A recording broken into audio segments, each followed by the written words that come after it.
Hello, I'm continuing to analyze chess in movies. Today's topic is a chess scene from Gentlemen of Fortune. There were two games in the movie, but we're only analyzing the second one, as in the first game, the whole board was never shown, and I couldn't recreate it. Es una vergüenza. This game, which is already the only one, lasted just 7 moves, so the video would be short but informative. I was able to recreate the game from start to finish, and it shows a well-known trap in the Italian for black, which is called the Blackburn Shilling Gambit.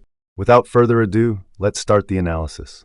We see a chess game between a character nicknamed Sad Sack and Anatoly Papanov, usually just called Citizen. Position on the board looks like this, but let's go to the very beginning because we know how it went. So, the Citizen is playing white and the Sad Sack is in control of the black army. It starts with e4, e5, knight f3, knight c6. Bishop c4, white initiates the Italian with the idea of playing for the f7 weakness and knight d4. Black's playing for a trick here, breaking the opening principles, and here white should just take the knight. And after they take back castles, then white would play d3, then c3 at some point, and white get a much better position than black. But as you can see, I was showing it on a black and white board, which means that in the actual movie, white played another move, and here white noticed that they can take the pawn for free, threatening f7. A logical move. But black have a trick which they unleash with queen g5 forking the knight and g2 pawn. White pieces are scared for their knight, try to find a good square for their pony, but wait,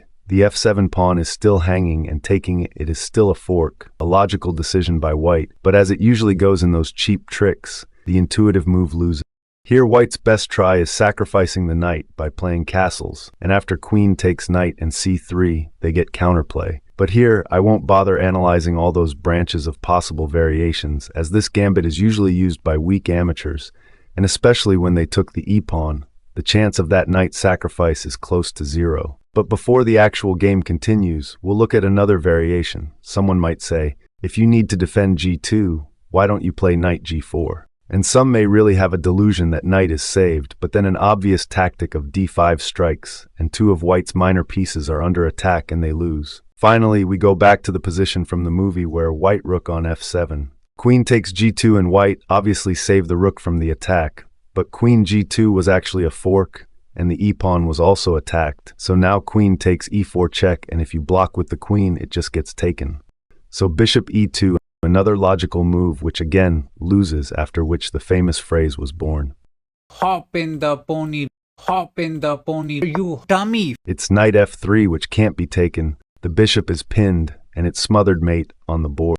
By the way, you might have noticed that this time I didn't say on which chess game it's based off. And the case here is that it's the main variant of the Blackburn Shilling Gambit, and a game like that happened several million times in amateurs' games, probably including some of my viewers, and Boris himself, who played such an online game a few years ago, was trapped like that, but now he can say, in a joking manner, that the game from such a successful movie is based on one of his, ignoring the fact that, as it was stated, there were several million games like that, and he was born 33 years after the movie. That's all. Thanks for watching. If you liked the video, like the video and share with your friends. Subscribe so I update the channel banner. See you later.